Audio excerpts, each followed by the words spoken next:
Hello, everybody. Welcome back on another great Tuesday, episode number 5 of the Rip Current podcast. We got a lot to talk about. We have, the Riptide are the hottest team in the CCL right now. They've won 9 of their last 10 on a 7-game win streak as well.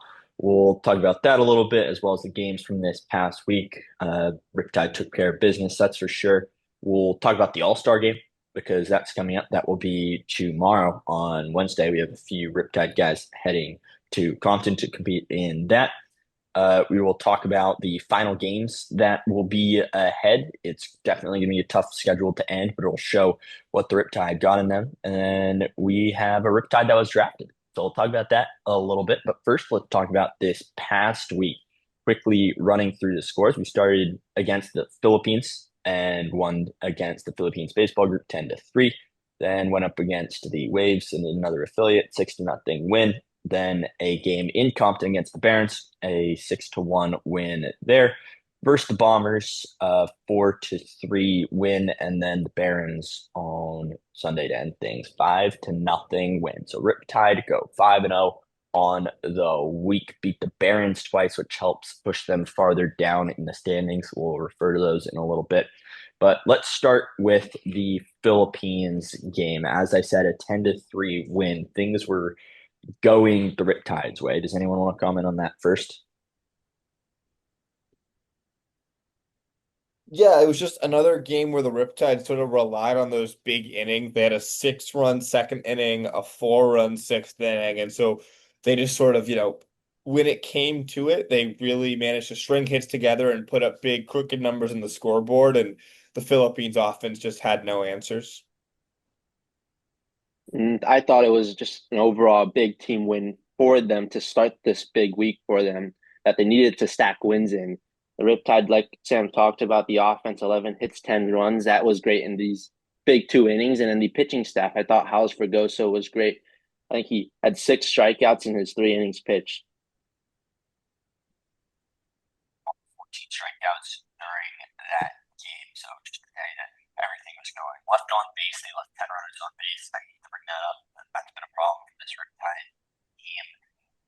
Moving quickly to the next game, or I guess we don't have to necessarily move quickly. Huon, you got any comments on that, or you want to start with the Waves? No, they'd said it. I think it was a good start to the week, and they've just took the momentum past that win, and now we're where we are now. Yeah, let's keep it going with Human. The game against the Waves, a 6-0 win. You want to start with that one? Yeah, I just think the theme of the pitching continues. Obviously, a shutout. The pitching was really good, and the offense did just enough. I think 6 runs is a good amount of runs to score, especially after scoring 10 the previous game. So I think the pitching just again showed why they're the star of the Riptide this year, and the offense did enough to come through in that game. And they started the week with 2 affiliate teams that they really needed to beat, and I think they did a good job in both of those games. Pretty much covered it pretty well. I only see 5 runners left on base for the Riptide, so they definitely fixed that issue. And obviously, a big shutout, even though it is a team against like the Waves, it's a shutout to shutout, and that's what you like. So moving on to the game at Compton, it was a 6-1 win. The only run that the Barons scored was in the ninth inning. So quick math going back, it was 22 innings of shutout baseball the Riptide had, carrying over from the Waves and then into that Philippines game where the last run that they scored was in the fourth. So pitching was a strong suit this weekend for the Riptide. It's no surprise that was the case. The team in general has a 3.51 ERA, according to my calculations. So, Sam or Aiden, you want to go first for this? Let's have Sam go, or let's have Aiden go because he hasn't gone first. What are your thoughts on this Yeah. game at the Barons? Yeah. I didn't call this game, but yeah, it's just another big win against the Barons. And this is a team that they're fighting against for a playoff spot. So if you beat the Barons twice in a week, that definitely helps with playoff standings. But yeah, just another big win for the Riptide in CCL play, and they just continue to play well down the line and heading into this big stretch that I'm sure we're going to talk about. Yeah, right. And it was Huon that was at that game with me. I don't know why I was forgetting. I remember it took you a while to get down there to Compton. I know that. But what were your thoughts on this Barons game? We'll have you go back to back here. What was your thought? Yeah, I thought Casey Uper was fantastic in his start. He had the most strikeouts of anyone in a start with 11 through 5 innings, which is just fantastic, and especially a week after Trey Seeley struck out 10 against the same Barons team. So I thought the pitching was really, really good, and we didn't have what happened with Sam and I last week when it was a close game in the ninth when it probably shouldn't have been. And I thought the offense did just enough. Isaac Cadena, his only 2 home runs of the season have come against the Barons in Compton, and he hit another one really far. Reed Montgomery had some good at bats. Camden Sauce's bat got a little bit hot in that game. Cam Burdick got a hit. So I just thought it was a good game for guys to kind of get out of slumps. I thought the pitching was good and the offense did a good job as well. Right. It was certainly a good game. And you look at that ninth inning, it did get a little bit sketchy for a second. And it started with a walk and then an error, then 2 singles. But the Riptide figured it out. So no need to worry. Moving on now, we'll go with Sam to start for this Bombers game. A 4-3 win. It had a whole lot of everything in it, but I'm not going to say everything because that was the game against the Barons, where literally it was possibly the weirdest game that we've ever seen in our lives. We'll talk about that in a few seconds. But Sam, what do you see in the game against the Bombers first?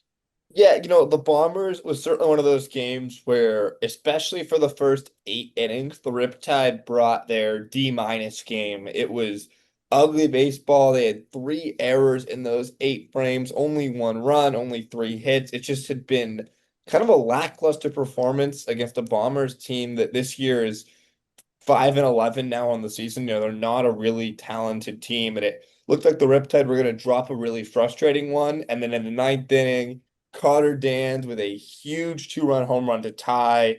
Eventually, the bases end up loaded for Cam Burdick, who walks it off. So great to see the Riptide show some resiliency and fight. It's the first time they've come back from a multi-run deficit in the ninth inning this year. So even though it was against an affiliate team of the Bombers, I was really excited to see the resiliency come out and just extend that winning streak one more game.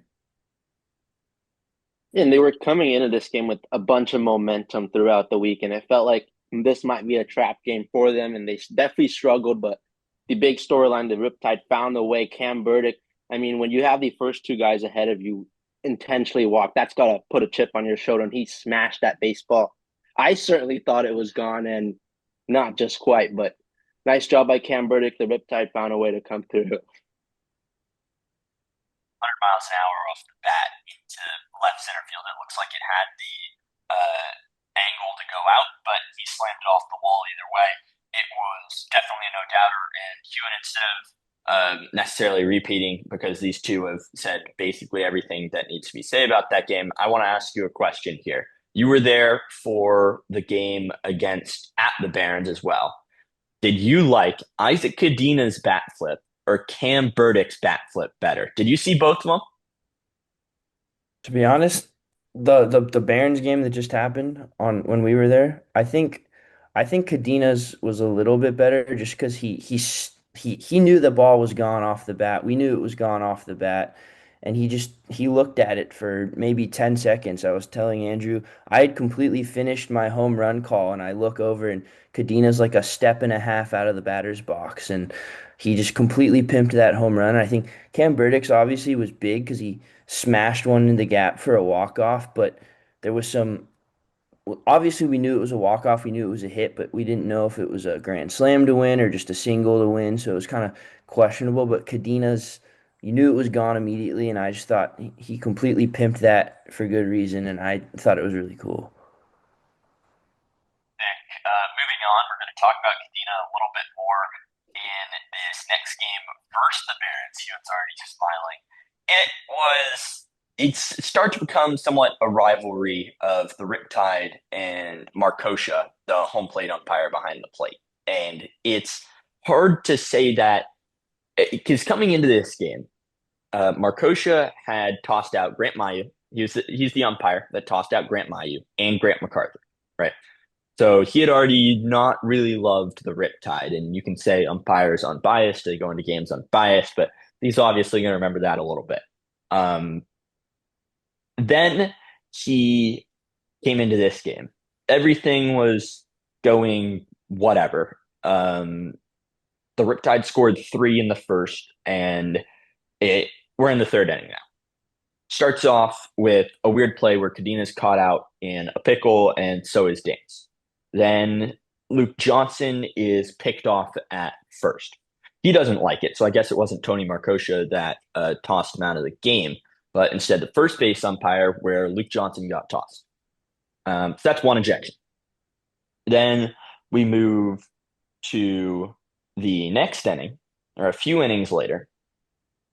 Cadena is called out on a strike three call that I personally thought looked relatively decent, but it turns out it didn't because he walked back into the dugout, grabbed the iPad, and showed the TrackMan to the umpire of how far off and high the ball missed. So he got tossed, believe it or not, for doing that. Or he got tossed before doing that because you can't be ejected twice. So why not show the umpire the TrackMan? And then Brian Evans was also thrown out of the game. I just want to hear your thoughts, I guess. You don't need to comment on that. I was just laying the groundwork. Oh, and the Riptide also won 5-0, another shutout win. But I was just laying the groundwork for that crazy game. It was, in one word, a mess, or two words, I guess. There was just everything going on, the weirdest baseball game of all time. I'm going to leave it for you guys now. If we want to start with Aidan or Huon or Sam, whoever, just go for it. Talk about the game. Yeah, you talked about the ejections, and that definitely made the Riptide face some adversity where you have to make defensive adjustments. You got Brady Pettit, who was coaching first base, have to come in the game. Henry McDonald has to go to first base, and the Riptide were able to take advantage of opportunities when they were given to them, and they came out on top 5-0. Yeah, Anyone I mean, else?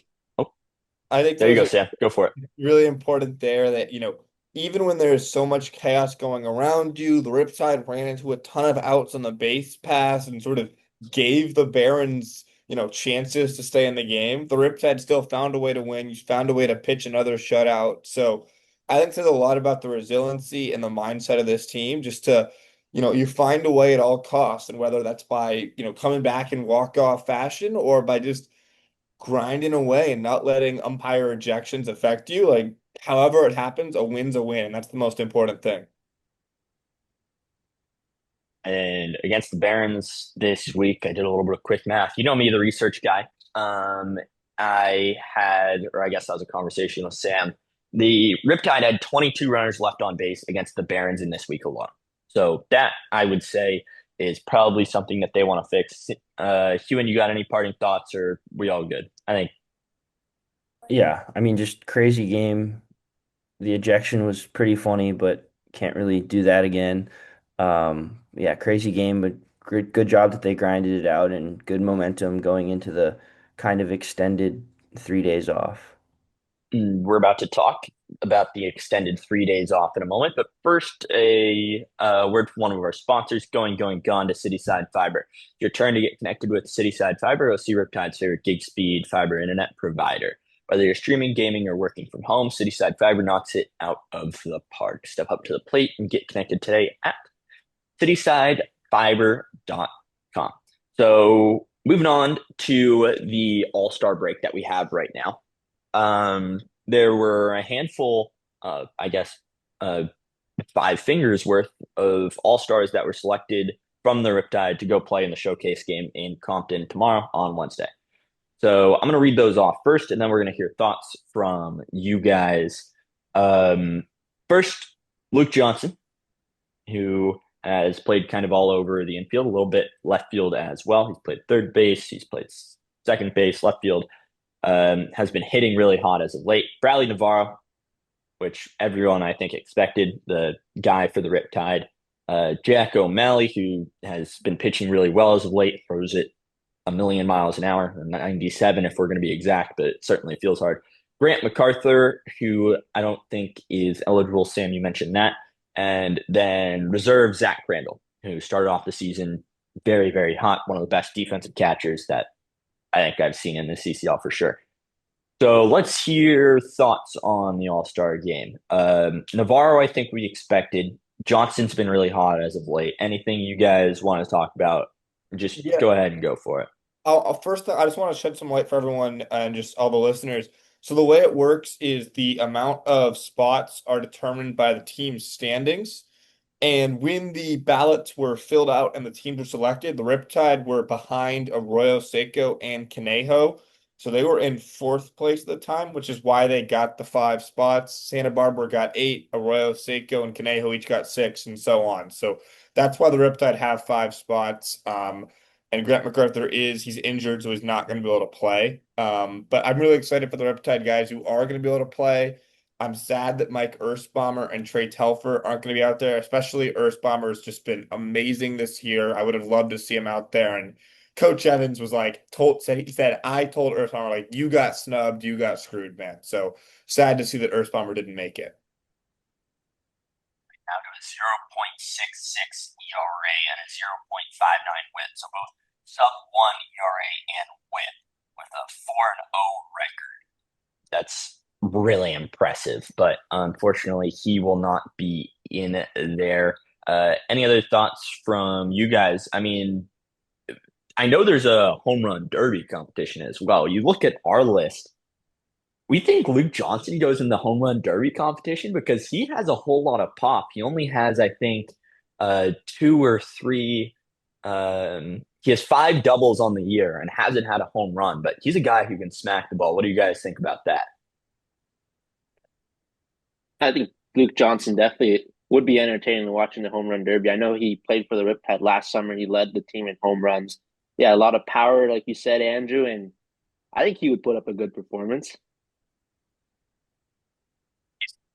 can maybe appear in the home run derby. Jack O'Malley in the home run derby. O'Malley's so tall, he'd have to lift his hand over the fence and just drop the baseball on the other side of it because his wingspan's so long he can reach. He's yeah.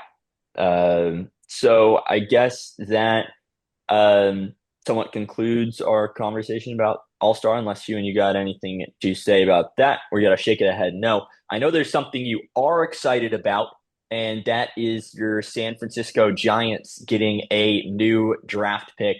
Happens to also be a Riptide guy, which is obviously why we're talking about it. Round number 14, pick number 416 in the draft. Trey Sealy is officially a San Francisco Giant. I don't know if he's signed yet, so I shouldn't say officially, but he was drafted by the San Francisco Giants. So snaps for him first. And then Huon, I mean, he's been really good this season, hasn't he?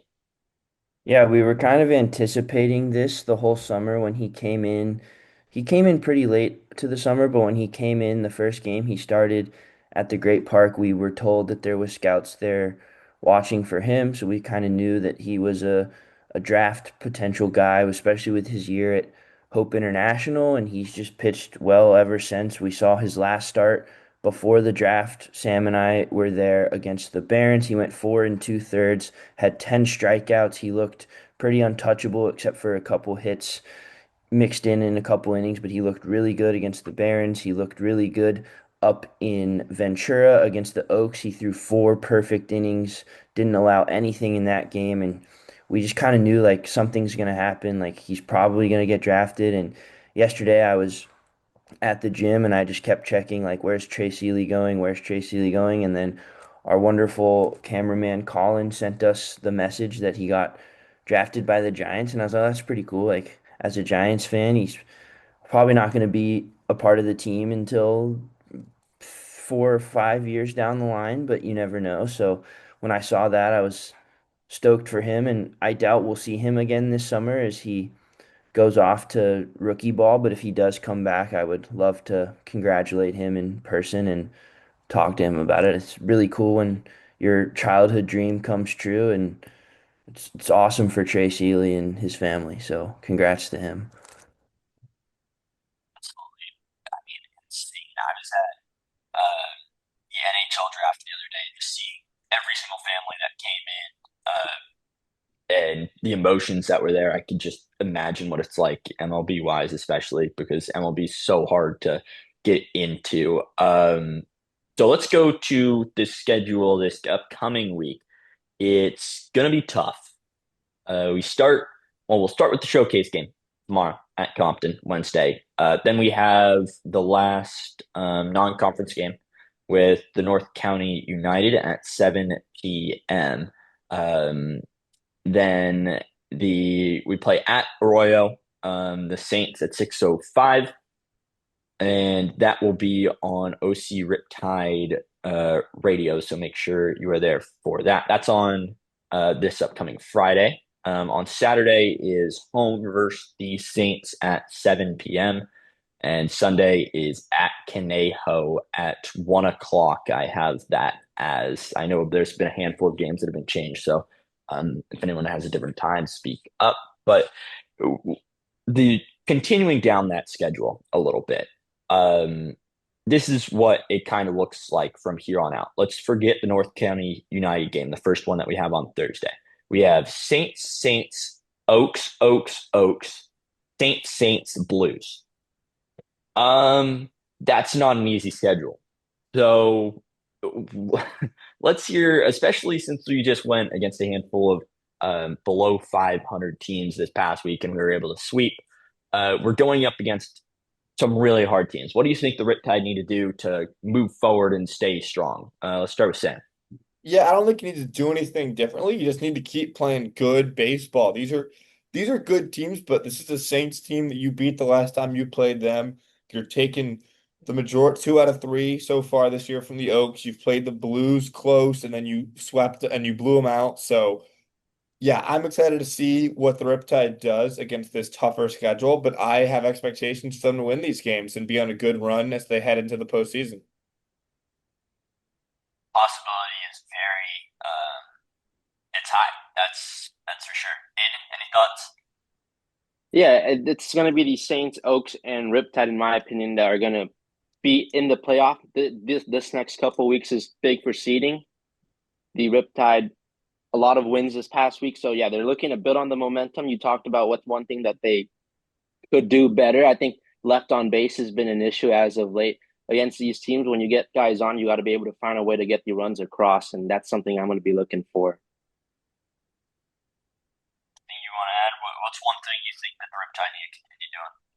Yeah, I mean, you talked about kind of forgetting about that United game, but I think that's an important game for this stretch of the schedule. The United are a good non-affiliated team. I was looking at their record in the league that they play in their non-conference game. They've only lost like 5 or 6 games, and you have an extended day off, 3 days off after the All-Star break. You've won 7 in a row. So I think you can't forget about that United game. I think you have to play that game like it's any other game, kind of good momentum, go into that game, dominate, win, and then you can focus on the big teams. So I think it's an important game for them to kind of continue that win streak and jumpstart the rest of the week in that tough schedule. But as Aidan said, I think the runners on base is going to be important. They kind of got away with it because they were playing sub 500 teams and they scored 10 runs in some games despite leaving 10 or 12 guys on. But against the Saints and the Oaks, you can't really do that, especially playing them multiple times in a row. So they've got to jump start with the United, and then I think just finding ways to get guys on or get guys on and get guys in will be important. But I think, as Sam said as well, just keep doing what you're doing and rely on the pitching and get timely hits. Uh, I just want to say, I just did some math. The Riptide are 8.5 games ahead of the Barons, who are the first team out of the playoffs who's eligible, and each team has 8 games to play. So despite the fact that I haven't heard anything, I think the Riptide have just clinched a playoff spot because that's how the math works. That theoretically is how the math works. I also happen to notice that, and you kind of stole my thunder a little bit, but that's okay because I do have the standings up right now, and I was about to read it. There is another thing I noticed though. So the Foresters, they're 20-9 right now. They are in the first spot, though, coming off quite an odd loss against the Bombers. Not sure what that was about. But remember that the Foresters do not play in the CCL playoffs.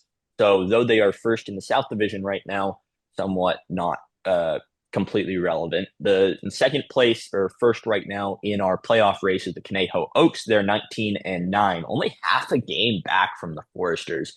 Um, then you find the Tide. We are 18-11 in conference play specifically. We are 2 games back from the Foresters, a game and a half back from the Oaks. Obviously, we'd love in this final stretch to leapfrog over the Oaks, but we'll see what happens there. We're on a 7-game win streak, obviously 9-1 in the past 10. I talked about that hottest team in the CCL.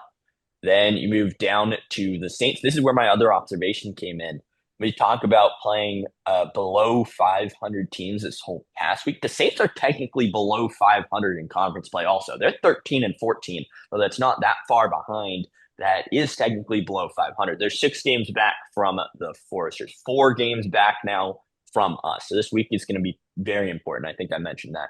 Then you have the San Diego Waves and the San Diego Bombers. They're in 5th and 6th, respectively, in the South Division affiliates. So they have to, I'm pretty sure, pay to get into the playoffs. We haven't heard anything from that. They're 6.5 games back and 8.5 games back. And then the Barons, who keep sliding down the hill, are in 7th, 8-18, 10.5 games back, and then continuing down at the Philippines baseball group, 3-13, 10.5 games back as well. Do I see anybody wanting to make a comment, or we move on?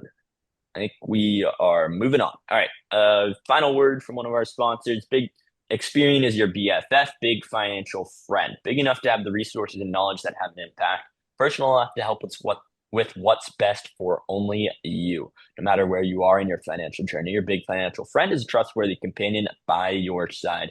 Wherever you are in your financial journey, your big financial friend is ready to help you navigate the smartest way to reach all your personal financial goals with solutions you can trust. This is Experian, your big financial friend for life. For more information, go to Experian.com. It's about that time where we have our Player of the Week roundtable. Man, am I happy because there's so many different ways that you can go with this. I can predict who someone's going to choose at least, and I will say if my prediction is right. No way to really know if I'm lying or not, but let's get to our roundtable. First, who did I choose last week? I think everyone had It was Dylan Blakey last week. Dylan Blakey, right. So who chose Dylan Blakey? Was that you, Sam? All right, so Sam's got to go first. That's how this is going to work. Who is your player of the week? I am going with another pitcher. I'm going with Haas Fregoso this week. 8 shutout innings, 2 hits, 2 walks, 11 Ks. Got the win in both outings, helped the Riptide to wins in both outings as well. So he was just sensational. We saw him make his first start of the season back on Sunday against the Barons. And he had one like little bit of a jam that he worked into, immediately coached the double play ball. I mean, he was just sensational on the mound. So I think it's got to be Haas Fregoso down to a 0.62 ERA, 0.7 whip for the season as well. So he's just been great this year.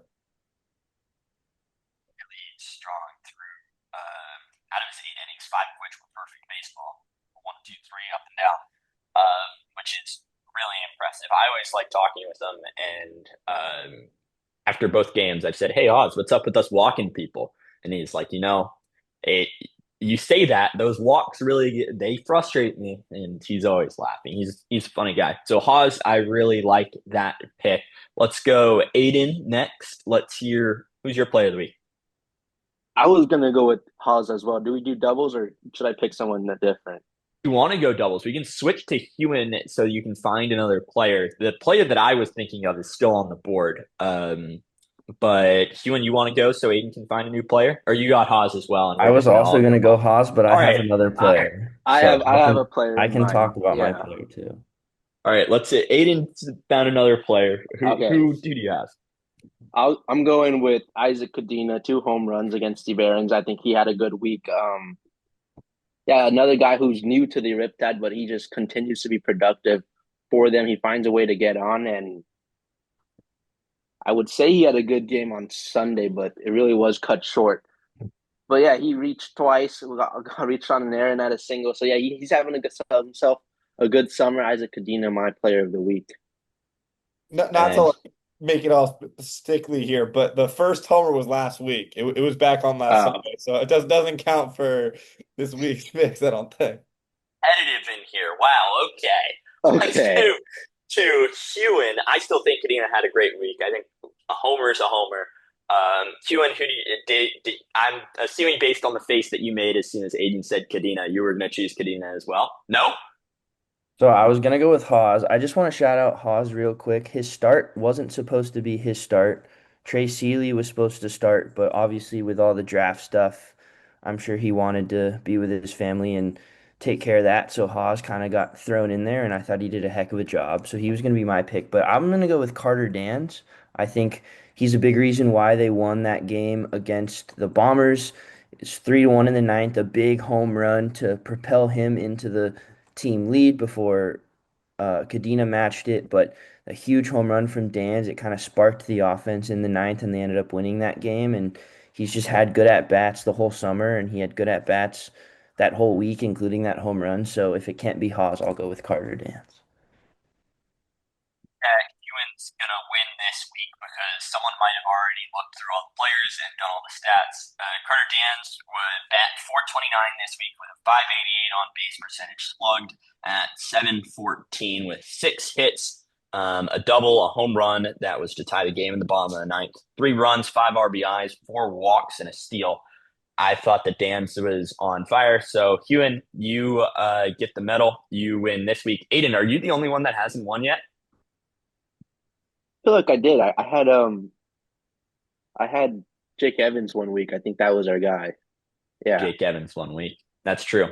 Yeah. Um, well, that's basically it for this week. It was somewhat of an abbreviated uh, Rick Current podcast, but I think still took a little bit of time. It was a good time to talk a little bit of All-Star baseball coming up for tomorrow. We'll see if any of us will be going to that or not. I'm not completely sure, but we do have the all games covered for this next week. So make sure to tune in, whether it's Riptide TV on the YouTube channel or Riptide Radio on the Mixler. The links go out on socials, on Instagram, before every single game. So wherever you are, you're able to hear about the Riptide. Um, Sam Evans, Aidan Pham, Huon Fitzpatrick, and Andrew Giesler. That's the end of the Rip Current podcast number 5. We'll see you next week. See you later, guys.